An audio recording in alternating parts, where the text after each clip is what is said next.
So after an exciting and historic regular season in the W, for more than a few reasons, the playoffs are finally here. And with them, we get to watch some great teams with a lot of elite matchups on both ends of the floor. Hi, my name is Prhymate, and in this video, I'll be going over which star matchups and deciding factors I'll be watching for in each round 1 series. So we'll start with Fever vs Sun, and the star matchup for this one was obvious to me. Caitlin Clark is only a rookie, but was probably the best ball handler in the league this year, and DJ Carrington was the most disruptive perimeter defender in the league this year. In terms of individual matchups, this is about as good as you're going to get. Neither of these players is ever going to back down from competition, and both are relied on heavily by their teams in their respective roles. I just really can't wait to watch how both of these players approach this matchup. As for deciding factors, I'll list Indiana's lack of physicality and experience. Remember when I said DeJounte had never started a playoff game until 2024? Her 20 playoff games prior to that is 20 more than the Fever starters will have coming into Game 1 combined. Asking any team to beat this deep, physical Sun team on the road would be tough. Asking a team with no prior playoff experience to do it is that much tougher. Alyssa Thomas is one of the most physically imposing players in the league, and the Sun are a tough team to beat in front of their home crowd. If Indy isn't ready for that pressure on both ends of the floor, this might be a quick series. Also, what does Kelsey Mitchell do in her first playoffs? She was the second leading scorer in the entire league after the Olympics break, and the jumper was stuck on auto for that entire time. The Sun boasts the best defense in the league, so her scoring both off the catch and off the dribble will be crucial for the Fever. Next, we'll look at the Liberty vs the Dream, and for our star matchup, we have some familiar opponents in Jonquel Jones and Tina Charles. This is a matchup between the two best remaining rebounding teams in the league, which means the paint will be a war zone. Being realistic, the Dream are heavy underdogs, so to have a chance in the series, they have to win that war. And it starts inside with Tina. She's had a great year, but won't receive any breaks against Jonquel, who is squarely one of the best players in the league this year regardless of position. As far as deciding factors, who steps up for Atlanta?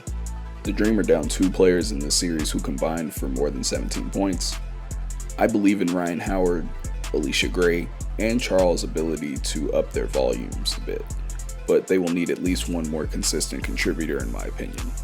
Jordan Canada was already producing for this team, but they'll likely need more of these push-ins in transition to help their cause. For the Liberty, it's about intensity and focus. In your last playoff series, you lost the finals on this same floor. And after a year of waiting, the opportunity is back in front of you. How ready are you for the path ahead? And what kind of focus do you show up with in games 1 and 2 at home as heavy favorites? These things can't always be shown in a box score, but it's what I'll be watching for regardless. So next we'll start with Lynx and Mercury, where we have a matchup of 2 first-team All-NBA caliber guards.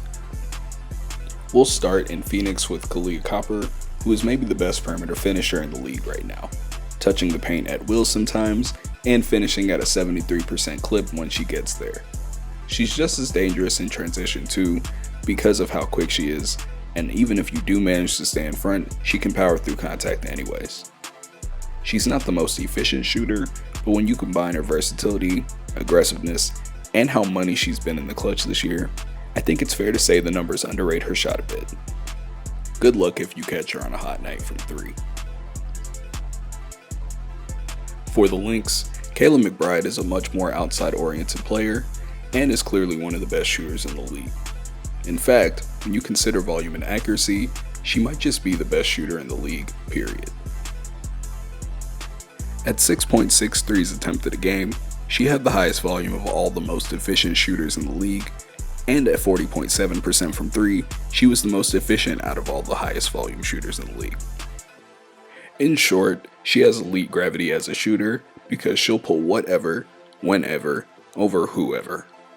The Mercury defense has to find her early and often if they want a chance at winning. For the deciding factor, we'll go with rim pressure. We already talked about Kahleah touching the paint, but Brittney Griner knows a thing or two about touching the paint herself. She's still big and strong enough to establish herself physically down low versus basically any player, and against an active and deep Lynx defense, BG will need to be dominant inside on both ends to give the Mercury a chance. Trying to stop BG will be the Lynx defense, led by Nafisia Collier, the Defensive Player of the Year if I had a vote. She's just as strong as she is quick, but her instincts, play recognition, and hands might be even better. Any plan to get to the paint better account for her excellent rim protection, both on the strong and weak sides. And last but not least, we have Storm vs Aces, the series I'm most looking forward to watching. For the star matchup in this series, I'll highlight the two star backcourts who put up almost 90 combined points a night for their teams. For the Storm, Gabby Williams, Jewel Lloyd, and Skylar Diggins-Smith combined for about 45 points a night, and the Aces trio of Jackie Young, Chelsea Gray, and Kelsey Plum are right over 42 points a night combined. If you're a fan of guard play and shot making, this is your series.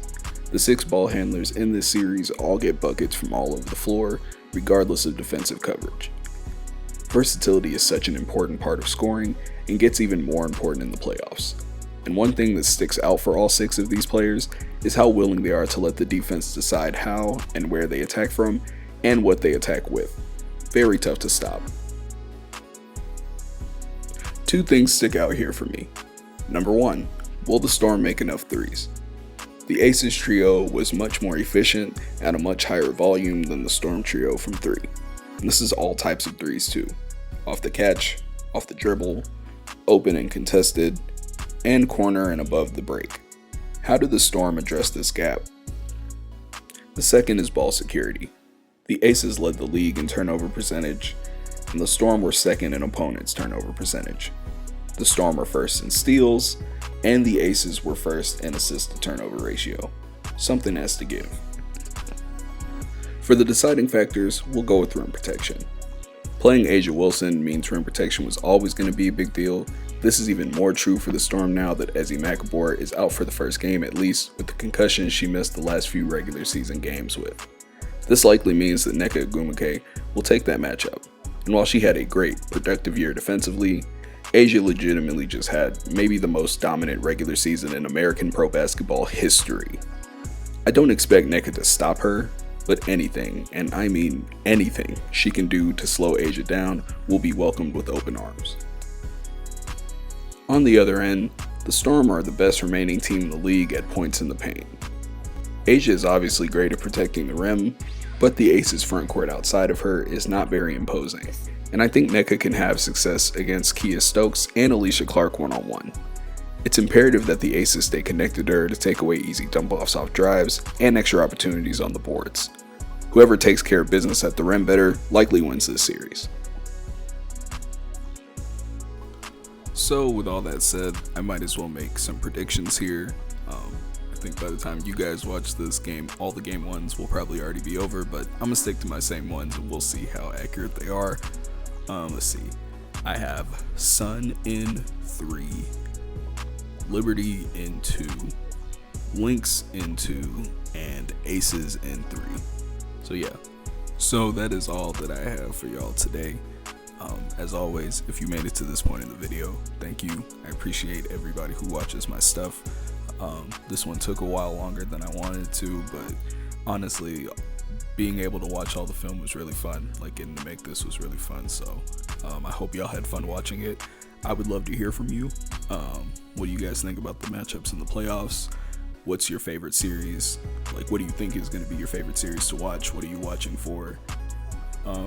I only think 3 of these teams really have a chance, maybe 4, at doing anything in terms of contention, so we'll see who wins this round, and we might talk about that later. But yeah, I guess there's probably stuff either right here, if you want to hear more from me, if you want to see more from me.